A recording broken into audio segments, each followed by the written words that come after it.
block with the chopstick. No, I'm not Blueface. But niggas know I mop shit. Blah, blah, blah, blah, blah, cause he talking out. Blah, blah, blah, blah, blah, he ain't walking out. Just the other day, another nigga I was marking out. Uzi on demand, we ain't never gotta talk it out. Baby, what you asking, what's your question? I'm dangerous in the field and I love wearing fashion. Tusi get it crockin' if another homie lacking. F&N lay him down or he tracking. Same nigga dissing on the neck, say he ramping. I go on a murder spree like Manson. Chopper hit a nigga arm, leg, now he dancing. Put a nigga on 1,000,000 hits, now he trending. I don't trust no mark, no hoe, no bop, no op, no bitch, no blop blop. I get in that mode so fast, on his ass for the cop, don't make me hit you with the blop blop way.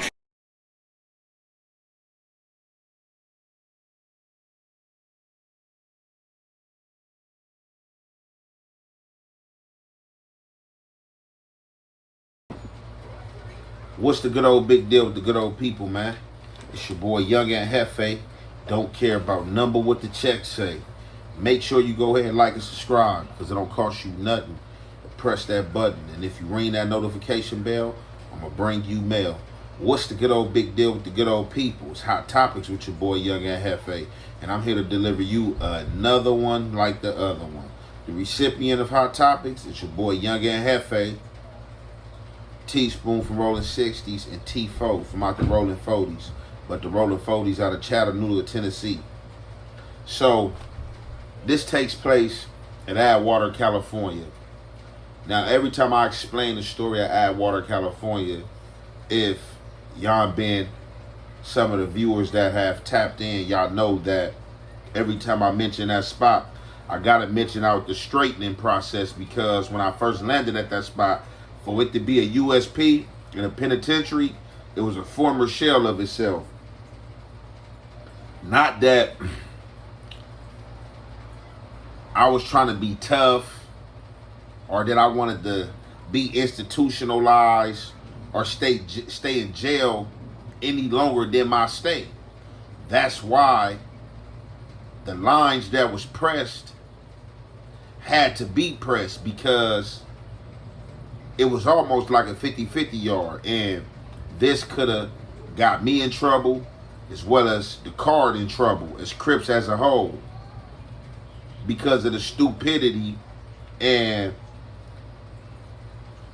the non-verbal reprimands, because there wasn't no disciplines going on. A lot of people was running around like chickens with their head cut off, and to a degree, it wasn't no politics.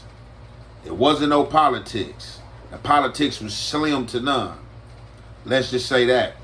So when I get to this yard, I'm on this yard for about a week, 2 weeks, and I'm not feeling the program from day one. But, you know, I try to give myself some time to settle in. However, the situation I'm about to explain had took place. I had been at Atwater probably over about just breaching 2 years at the time. About 2 years at the time. So about this time, you know, it was a well-oiled machine, and things was running how they were supposed to be. You know, we had the politics intact. It was moving accordingly. So I had told a story months ago about Teespoon from 60s, me and him getting down. Now, when I first met Teespoon, me and Teespoon was straight. Teespoon had came from a medium of Victorville 2. He was up there with some of my homies, and he was up there with my brother. And he expressed to me, you know, my brother was a dude that he played basketball with, you know, every day and bidded with. So, you know, I took a liking to Teespoon, you know, spent laps with Teespoon. We was in the same unit, you know, used to blow with Teespoon, used to eat with Teespoon. And occasionally, you know, when Teespoon wanted to bust down, you know, I'd get him on that workout plan. But most of the time, Teespoon, you know, wanted to run him up, you know, hit the spice, you know, panhandle, and see, you know, if he see a mark, who he can press out of getting something for free. So me and Teespoon had started out in 4A with each other. I was already in 4A when he got to 4A. Then Teespoon ended up doing something or getting caught with something. I don't remember what he got caught with or what led to him going to the hole. But when he got out the hole, he didn't return to 4A. They sent him to 6B. So months down the line, a little situation happened, that I'm probably gonna be explaining later on. Situation happened with the homie Scrap from Avalon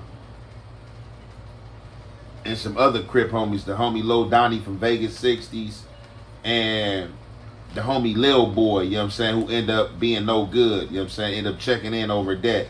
Lil Boy was Asian and black, Vietnamese and black, and he was from like a San Jose gangster Crip gang.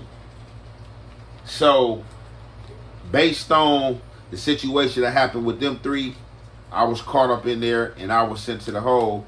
And once I got out the hole, I got placed in 6B, which I had started out in 6B when I first got to that prison.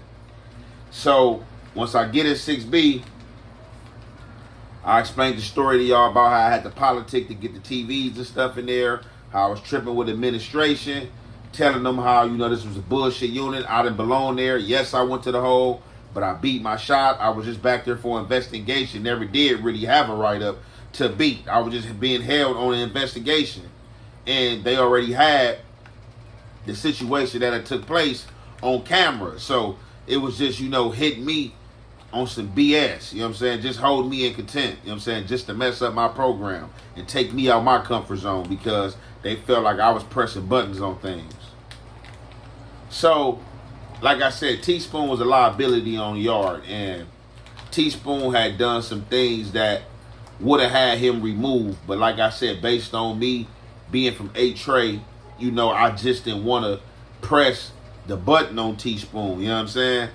Because I know how I would look just with the beef of A-Tray and 6-0. Although we was in the feds cripping and I was dealing with Teespoon, you know what I'm saying? And I used to hang with Teespoon, but seeing down the line that the homie was still young in the mind and was still being caught up in the pro-rails of stupidity that I wouldn't subject myself to, I had to back from him, you know what I'm saying? So, like I said, two things Teespoon had done which broke the straw and the camel back for me was that, one, I had got into it with somebody, and the person I had got into it with, Teespoon had like basically gave in or sold him a knife for some tune, for some spice, because, you know, the dude had the pack at the time. You know, he was on with the spice, he was hidden for the get down, and me and dude was at odds or whatever, and he was piggybacking off Teespoon playing puppet master but using a spice. So that right there could have got Teespoon removed altogether by even giving this dude a knife. You know what I'm saying? But, you know, I held steadfast. I went and hollered at the neighborhoods. Hey, bro, this is a situation. I'm trying to hold my temperament in place, but boy doing bullshit and he needed DP. So the neighborhoods were supposed to got on him. Me, honestly, I think they were scared to get on Teespoon. Teespoon was aggressive. He was on BS, and he really didn't respect majority of the neighborhoods that was on the yard with us. It wasn't really like none of the older neighborhoods or seasoned neighborhoods I have been on yards with. So, you know, I think it was like a shark in water. Teespoon smelt it. So he was like, what? He more was like, what? Ain't none of these dudes gonna touch me. Like, he felt like he was tougher than the whole bunch. And they was dragging their feet, you know what I'm saying, like they was scared to touch him. So that was one of the situations. The other situation was when he allowed the DC dude to sit at a Crip table to play dominoes. Once one DC dude seen that, the other homie wanted to come over there and sit and play dominoes too. And Teespoon was kind of like, man, hold on. And didn't allow him to sit there. And then furthermore, elaborated to his homie why he didn't allow him to sit there. Told him like, yeah, hey, your homie got into it with a Crip at another spot. And you know, I really ain't feeling that, so I'm not feeling him sitting at the Crip table, blah, blah, blah. This DC dude went back and took that to his homie. His homie was ready to blow it up because he feeling like, being that Teespoon feeling like this, what other Crips feel like this? And you know what I'm saying? We only few in this unit and they the majority. We might as well take off while these dudes is at the yard and get the ones that's up in here and just go on to the hole. But luckily, one of the dudes I messed with from DC that had some pull, that was one of the guys, spoke up like, man, hold on, bro. Dude talking goofy. let YA come back in from the yard and let me holler at YA, bro. And we're going to get this situation squared away. So, after that situation happened, right when it was explained to me what happened, as soon as Teespoon came in, I'm like, hey, bro, look, after they clear count, whatever the case may be, we going to get it in, bro. Woo, woo. You know what I'm saying? So, after me and Teespoon, you know, we handle business or whatever, you know, I get at him, hey, bro, you around here doing bullshit, you a liability, you putting people in certain predicaments, bro, you could have got the homies butchered, bro. Like, you know what I'm saying, off your emotion and you just talking, bro, and not thinking. So, you know, Teespoon, you know, felt where I was coming from, but, you know, being that little situation that happened, you know, that kind of more did for the more push of support because, you know, I guess he did feel some type of way, but, you know, he was on BS, but a lot of homies was letting him get away with it. And it was just like, you know, how much can you take? You know what I'm saying? I'm like, bro, hold on, bro. Like, you're breaching the program. So, prior to this, we had a homie named T40 from 40s that had came up there that was from Chattanooga that I was telling y'all about. And me and T40 was straight. Like, cool as hell. Was a cool dude. He another homie used to bust down with at the yard, spin laps with, you know, all the stuff. So after me and Teespoon got down, me and his relationship drastically changed. Like out of nowhere, like us greeting each other, you know what I'm saying? But it came by way of because I felt the energy from him, like he shifted to like on some neighborhood time, like basically he felt some type of way. And it was showing, and I felt like he wanted a problem and or wanted to fade, but just didn't want to come out and say he wanted to fade. You know what I'm saying? So he was kind of like waiting for the right moment and or, you know, if something transpired or, you know, waiting, you know what I'm saying? You know how dudes do, like, man, you know, I ain't gonna just come out and say this, but if something happened or something I dislike, you know, we'll figure it out. So once I seen this game was being played, we ain't got to figure it out. We can just get right to it. So once I seen he was acting funny, you know, didn't want to greet no more, you know, shaking other homies' hands, you know, like trying to play me, you know what I'm saying, as if it's a problem or something. I ain't going to say no peon because you can't play me like a peon. I'm going to play like it's a problem or you feel some type of way. I addressed the problem. No, we walking down trade line one day and he kind of like shaking other homies' hands and was like, you know, kind of act like he to see me, you know what I'm saying? I'm like, hey, bro, man, you got a problem? He like, what? I'm like, bro, man, you got a problem? I'm like, yeah, I've been seeing since me and Teespoon got down. You know how you been going and interacting, bro. You feel me? I'm the same dude who came to bat for you when you came to this yard and you had the other Crips ready to get on you behind a situation that happened up there in Pollock, you know what I'm saying, where the homie was unalive. You know what I'm saying? There was a green light on anybody coming from that yard. But I spoke up for you. You know what I'm saying? And I didn't even know you. Didn't know if you was right or wrong. But based on what you told me, you know what I'm saying? A nigga spoke up for you. But I'm kind of feeling played like you trying to like play, you know what I'm saying? Like something sweet or something. So we went from there, you know what I'm saying? Had some back and forth. It turned to a heated conversation to where we almost got down right there on the walk. But some homies that grabbed me, you know what I'm saying, got in between him. So, you know, I furthermore, you know what I'm saying, said some things. He was woofing. I'm like, nigga, on the set, we gonna get down. Bro, you know what I'm saying, make sure you ready. He all say less, woo. So we can do it right now. What was happening? You feel me? Homies wouldn't let us do it on the sidewalk. But I'm like telling the homies, like, well, tell them to stop making a scene then. You feel me? Like, we know the police is lined up out here like he trying to get caught. We gonna get it in. If he really want to squab, we gonna find the spot because we got spots and we gonna really get it in. So that was that. Homies separate us. We go to our units and stuff like that. He was down there in my old unit 4A. I was in 6B. So, you know, that was on my mind all day. I ain't gonna lie. I wake up early in the morning, pop up, bam. Hop up, it's like breakfast time. I overslept. Come out, look on the tier, see my unit going out, come downstairs, look, see who the police is. Oh, it's some police I ain't never seen. So I wait a little minute, see who they are. Like, is it relief? Was this night shift staff? Or is it going to be the staff that's going to be here from 6 o'clock to 2? Once I see the staff chilling, I go down, boom. Hey, you going to be here for today? Well, oh, yeah, you know, he tell me he working the rest of the day. I go back upstairs, grab my sweater, throw my sweats on. Bam, about to guard the child to go look for T4.